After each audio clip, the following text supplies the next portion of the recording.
Why, hello there. Why, hello. How are you? I'm doing well. Happy pre-Memorial Day weekend, Thank Justin. you. Same to you. Are doing anything fun? Yeah, we joined a local pool, so we're gonna do a little pool time. I think got some family flying in right now over the Atlantic Ocean. How about you? Might do a little short road trip up to North Georgia. Do some hiking one of these days. And also celebrate National Road Trip Day. That's why I have these sunglasses on because I'm after this I'm gonna go do something. I think that's not work, maybe. Oh, I'm very jealous of you. Well, Justin, Mhm. welcome to the Multifamily Weekend Update. Thank you. I'm glad to be here. Welcome, welcome. I'm Eric Sharp with Uh, my co-host of the Mostest, yeah. Justin. How's it going? We got a lot Good. to talk about today. We do. We got a lot to cover. We have an awesome guest we're going to bring on sooner than later. But what do we have? You said National Road Trip Day. It is National Road Trip Day, but it's also another day, right? Yeah, I don't know. What is Lucky Penny Day? It's Lucky Penny Day. Yeah. And you're lucky to be a penny right now, actually, I think. Why is that? Uh That's because they're those about to pennies get don't look lucky, man. the US Treasury is about to phase out pennies. How are we going to reconcile our accounts if we can't use the penny decimal? Is everything just going Well, to end in zero now? Is that it?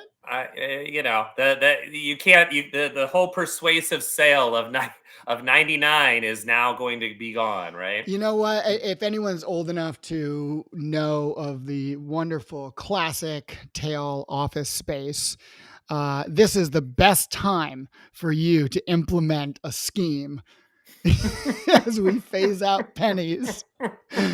You could, man, you could clean Yeah. up right now. Well, you heard it here, folks. Who did you U.S. get a job? Treasury is not looking. 2026. Who did you get a job with recently, Eric? You're giving her red flags right there. This is why I don't work in an account. This is why my wife works in accounting and I Yeah. don't. Yes. Actually, accounting was this week. May 19th was National Accounting Day, and a lot of folks in the industry kind of were celebrating them. Not all. It wasn't a big one, but a lot of, you saw it on LinkedIn, a few posts. Interesting. Hmm. Well, happy actual versus budget. Yeah, exactly. But speaking of budgets, people are budgeting for conferences. There's tons of them. The biggest one probably is Apartmentalize, right? Coming up soonest, right? Sooner, the That's a most big recent. one. Got to get those. Got to get the dress pants ready. Got to press them. Yeah, got to be ready. What's happening? We're going to be there. We're Yeah, doing we're gonna be something. there. We're going to. Do we not have a video to play for this? Did I You not put you a said video you together? uploaded it, but I had doubts because we didn't talk about it beforehand. Sometimes you upload things But and they're we could talk there. about it. That's the other Yeah. So thing. Podcast Palooza is an event on Tuesday evening, Mhm. and Justin, you and I are going to MC that event. But what's going to happen We while are I pull up a the lot of video? a lot of things are going to happen. There's going to be 6 podcast sessions of some of your favorite podcasts in the industry that either are part of the Multifamily Media Network or partner with them. They're going to be able to do that live, these 10-minute little podcast segments. There's also going to be a showdown with some industry thought leaders discussing how the industry is getting AI right or wrong, or somewhere in between. And in true speakeasy 1920s fashion. Who's coming to the Palooza in Vegas? Well, there you go. That's my wife's voice, by the way. She did the voiceover. So all these people are coming, and podcasters, and you got to RSVP so that you get your password so you can get in. It's at the Venetian in a space called 1923 Prohibition Bar. And Paloozas. Join us at Yeah, it's going to be a ton of Apartment fun. Plus. We're excited to host it. This will be the first time you and I are hosting a major industry event together. Yeah. It'll be live, which we're good at, and we don't have too much tech, which was a bonus for us. Which is also nice. Yeah, we'll be mic'd up there. Yeah. All right. Well, let's bring our guest on. Yeah, I'm excited to bring our guest on here. I don't have a fun way to do it. I lost all my mojo, but I'm excited to bring Sam on. The cat meowing in your background was pretty great. This is That's a good way to bring someone on. I don't I know thought if you that was heard a that, sound Sam. of. I thought that was a sound effect. I'm like, why do I get a cat meow? Eric lives with about a dozen cats. Yeah, it's a catastrophe for sure. I gotta know. I see what It you didn't did there. take long. No. Hey, Sam. Hey guys, thanks for having me today. Yeah, glad you could be Thank you here. so much for coming on, Sam. I know it's Memorial Day weekend, the start for many of us here in the United States. A lot of folks are probably taking some time off. I'm sure they're, glued to their phones watching us right now as they go through security at the airport. Probably but on if a you're road trip. driving- Probably on a road trip. On a road trip. If you're on a road trip, put the phone down. But listen. Guys, go ahead, Eric. Oh yeah, I was gonna say. So we're excited to have you on. Yeah. You know, And you had a question, right, Sam? You had a question. Yeah. I have a burning question. All right, do your question before we get into ours. Yeah. Where on earth did you find the picture of me that you used for the LinkedIn event? I am really good at Googling. Is that what shows up when you Google my name? We need to get that figured out. Yes. That picture. Yeah, go ahead. That picture of me is from probably 2015, maybe. And I got it. It was my headshot from when I worked at Ernst & Young, way before my multifamily days. Yeah, it's like the second or third thing right there when you. Yeah. That's awesome. That was me more than a decade ago. Nice. Well, I mean, honestly, I thought it was you yesterday, so that bodes well. So, and congratulations, by the way. If may we congratulate you on your recent connection with someone? Yeah, absolutely. It's public knowledge, is what Eric's asking. Well, right? Some people. I mean, I don't. It's fair. It's fair. I think it's good. He's. I can say she is the reason. For everybody who doesn't know, I just got married, and I can absolutely say she is the reason why my skin maybe looks decent, maybe why I look like I do 10 years ago. Okay. She got me on a skincare routine, which I was completely against. But one of the many benefits of getting married. Yes. Yeah, it's been fun. But thank you very much. I appreciate that. That's awesome. Well, speaking of. What? Speaking of what, Eric, say it. Speaking of refreshed skin cells, why don't you bring us back to the origin of one? For anyone who doesn't know you, right? Why don't we kind of give a little bit of time and space for the origin, because you co-founded Rentgrata, and we'd love to kind of learn a little bit about that. So tell the audience. Yeah, absolutely. So I'm originally from Sarasota, Florida. That's where I grew up, went to high school. And back in those days, I actually lived in the same neighborhood as Zach Sloan, one of the other co-founders at Rentgrata. Our parents' houses were like a few hundred yards away from each other, but we went to different high schools and ran with different groups of friends.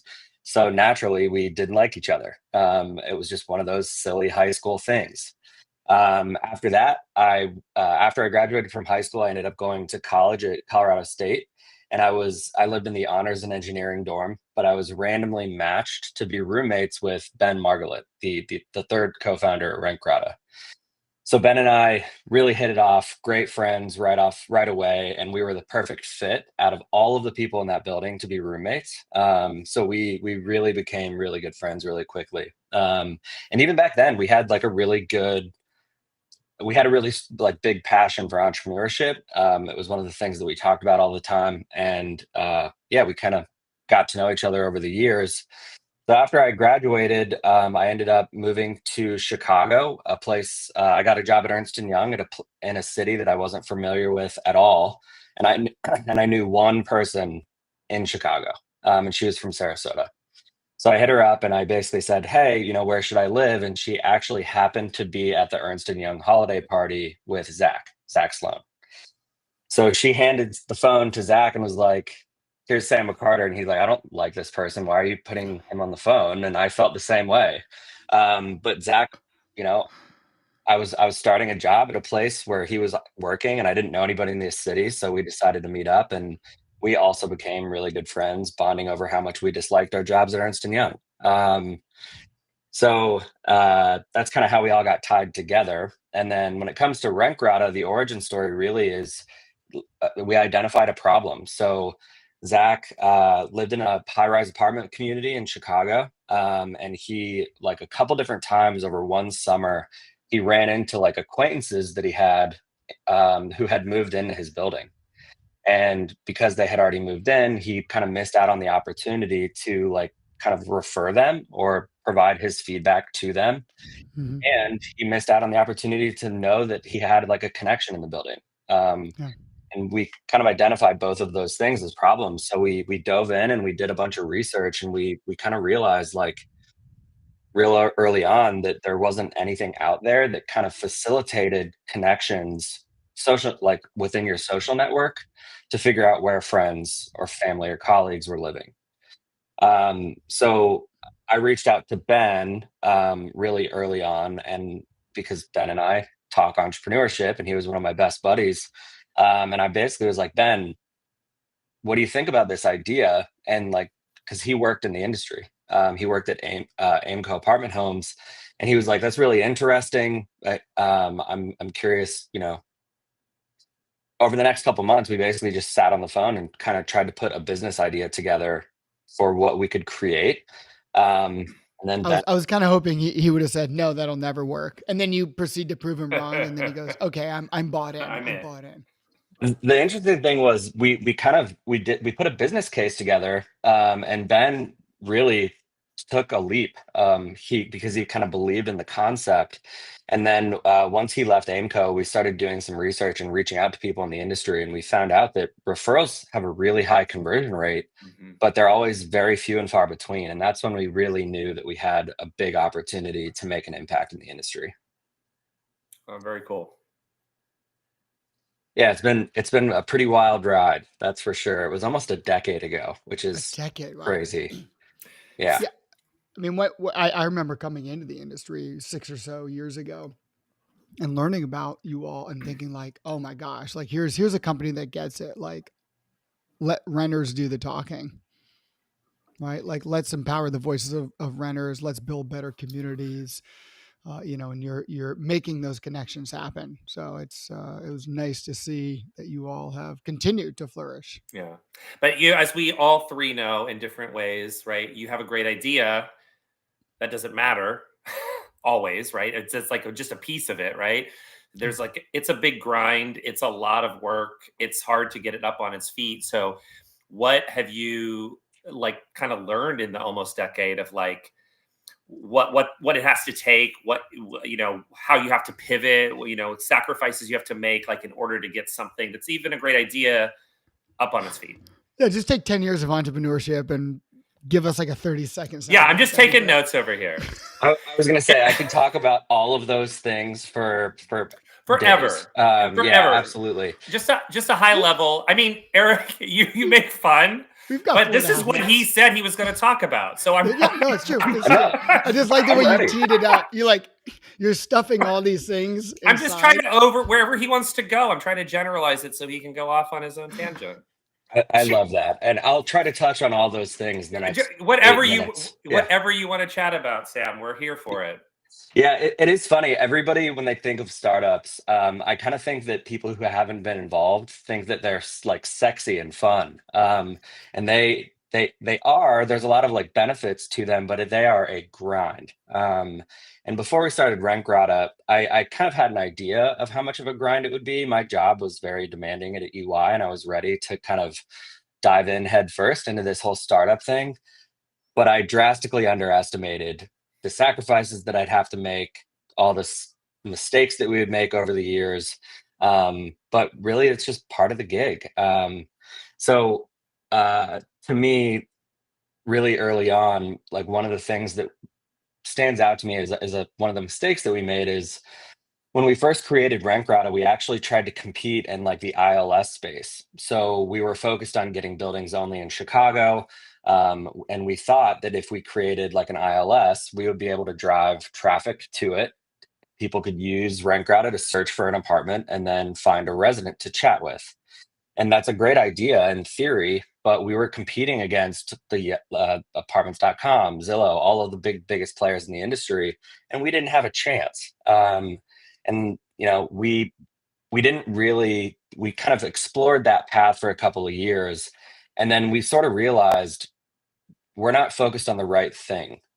We didn't think about the simplest way to really provide value by making a connection. And so that's when we kind of pivoted and we created like a widget called Rentgrata Messenger that lives on the property website. And that way we can leverage all of the property website's existing traffic to make these connections. So if I were to go back and do it again, I probably wouldn't change anything because that mistake allowed us to learn that, you really need to think about simple solutions and like viable options for how to get your product out there. Um, That's a good light bulb moment. Yeah. It was huge, yeah. And so that learning experience kind of created a way and a path forward for us so that we really truly think about what is the problem and what's the simplest way to solve it moving forward. Yes, I like it. I like it. Eric, do you have Yeah. a question? Yeah, I I mean, I have could think one. of tons of I have questions. one. Go ahead. Go ahead.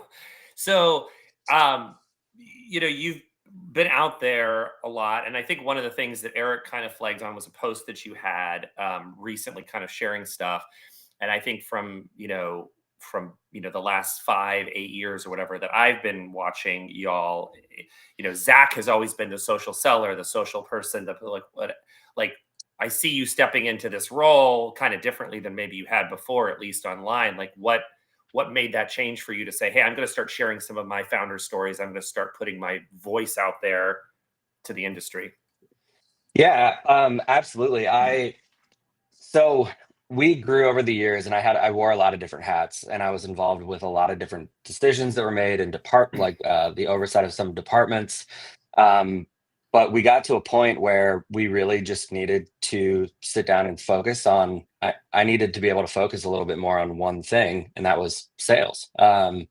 So we hired a fractional CRO last about a year ago. His name's Travis, and he came in and he took a lot of the things that I were working on off of my plate, so that I could really focus on driving revenue. And for us, this industry is very unique. The connections that you have really truly matter, and people make decisions sometimes based off of who they know and what they like. And if nothing else, you can absolutely get your foot in the door with the right relationships. So as we were kind of thinking about how to scale that up, LinkedIn immediately came to mind. And I was kind of scared of it at first. And over the years, I've tried to be consistent, but things come up. But after about a month of doing it, I like look forward to posting on LinkedIn now. And I've gotten a lot of great feedback from people that I didn't expect to get feedback from about it. So it's been really, really cool. And my advice to anybody out there in the industry, get on LinkedIn. It like just rip the band-aid off. Once you start doing it, you'll enjoy it. It's fun. Wow. Good advice. Yeah. Yep. LinkedIn's Yeah. the place to be. Zach's a different animal. He's got a LinkedIn presence unlike anybody else in the industry. I look at Zach's LinkedIn profile all the time and I talk to him every day. It's pretty funny. Yeah. That's good. I think it's smart. I mean, putting my marketing hat on here, I think it's smart to have that level of like back and forth banter on LinkedIn. We've started to do that a little bit more often here, Justin, and it's, Mm-hmm. it just, it's fun. It's kind of, I mean, LinkedIn is public anyway, so why not, ask questions Right. publicly, right? Well, I think it's also another way of, like to your point about relationships, people do value them, even if they're not a part of them, right? Like there's something endearing about a story of like high school frenemies or whatever that ends up becoming partners. Like that's something that's nice to see. You can't really market that in terms of a product, but if you're able to show that story in other ways, that's the human element that's really what the industry is kind of built on. So any way that you can be human, I think, dad jokes or whatnot make you human. They do. For sure. Absolutely. One of the best performing LinkedIn posts that I've ever had was telling the story of kind of the origin story, but more focused on the sacrifices. Like Hmm. me, Zach, and Ben, all prior to Rentgrata, all had our own apartments, and we lived, we made a pretty good amount of money, and life was good. And then we started Rentgrata, and we all moved into, a 3-bedroom apartment together that didn't have any amenities, and we were making literally nothing. And what you learn about each other and when you're having that type of an experience is pretty interesting. For example, Zach wanted a third of an avocado instead of a half, so he cuts it in a really weird way. And that was an ongoing joke for a really long time between the three of us. That is interesting. Although not unheard of. I mean, why do we cut quiches in fifths? Right? Yeah, I didn't know that was a thing. One for the scholars. I didn't know that was a thing either. It is a thing because nobody wants a super small thin slice of quiche. You want a thin slice of pie because it's, packed with sugar or whatever. Same thing with cake. When it comes to quiche, you want a little bit more. I do love a good quiche. Yeah. I brought one to my grandparents last Thanksgiving, and I spent like an hour. My wife made like 20 different dishes in the same amount of time that I made a quiche. And I put a funny design on it for my grandpa. It was great. That's good. Awesome. I'm detecting you don't want to tell us the design, but I can only I'll send you a imagine. picture. You can post it on LinkedIn. That'd be great. This is going to, it might be the cover image, I think. There you go. Yeah, replace it with my face. Update that picture, right? Yeah, there you go. Yeah. So we've been watching your product for obviously how cool it is. I've been obsessed with the name always. It's just a great name. I actually was trying to figure out if there's anything Grata related, and I did find there are two places you can visit. There's two places you can visit. One is in Lincoln, Nebraska, called Grata Bar and Lounge, and the other one is in California, Windsor, California, called Grata Italian Eatery. So if you're ever in those places and you work for Rentgrata, you should patronize those establishments. Does that mean you can just expense like everything in those towns? I don't know. Maybe you can. It's all office supplies. The liquor, office supplies. Exactly. Yeah. So we created a road trip for you, Sam, from Lincoln to Windsor. I have it. It's 3 days. There's multiple stops, but we're not gonna go through all of it. But I do have 3 little spots that offer either a Grata or a non-Grata experience. So if you don't know what Grata means, it means good. It means welcome. It means pleasant. Obviously, non-Grata is not so much. So, Eric, what's the first one? I'm just clicking on this thing or what? Yeah, I got it. Here we go. So this is a stop in Kearney, Nebraska, and you could choose, and you're going to vote which way you want to do. You could choose to go to the Green Platte River Road Archway Monument, which is an immersive exhibit, and it's over the interstate. It captures the westward expansion, or you could choose the unpleasant non-Grata Fort Kearney State Historical Park, which has very sparse signage and lots of bugs in summer. So what are you going to choose? I feel like you want me to choose the River Road Monument, but that's the Grata one. But you want to go to the non? You can choose whatever you want. You want to go to the non-Grata one? Tell me why. Just say I like history. Maybe they have some plaques throughout the park. I'm kind of curious what Fort Kearney is. So this votes for non-Grata. Go for it. I love it. I don't know. Actually, both are not great choices for me. Like there are better ones I think coming up, but the next stop would be day 2. It would be an afternoon stop in Salt Lake City, Utah, and you could go to. Salt Lake City. You could go to Emerald Bay State Park, which is beautiful, or you can make a stop in Heavenly Village, which in the summer is super touristy and crowded. So, are you going to choose Grata or non-Grata for Grotto, for this? sure. This Okay, one's easy for me. yeah. Have you been there before, Tahoe? I have I have not. Okay, it's a great one. Eric, have you been? I have not. I was told it's a great place to go, though. Yeah. Yeah, I've never been in the winter, but I have been in the summer twice. I So might it's not leave, especially if it's got, I mean, lakes, mountains, water. Yeah. yeah, Everybody needs to visit the mountains in the summer if they haven't. It's the best. I actually almost like it more than the winter, and I like to ski and snowboard. yes. We also have a spot in Utah, which is you can stop at the Natural History Museum of Utah, which has got dinosaurs and fossils and all that cool stuff. But there's also a backyard sculpture garden, which is focused on biblical rock art. So you can see those houses in the back there. So I'm going to call that non grata. I don't know because it's maybe not as cool as the other. But what is your choice here? I'll go grotto with this one. I do like the statue though.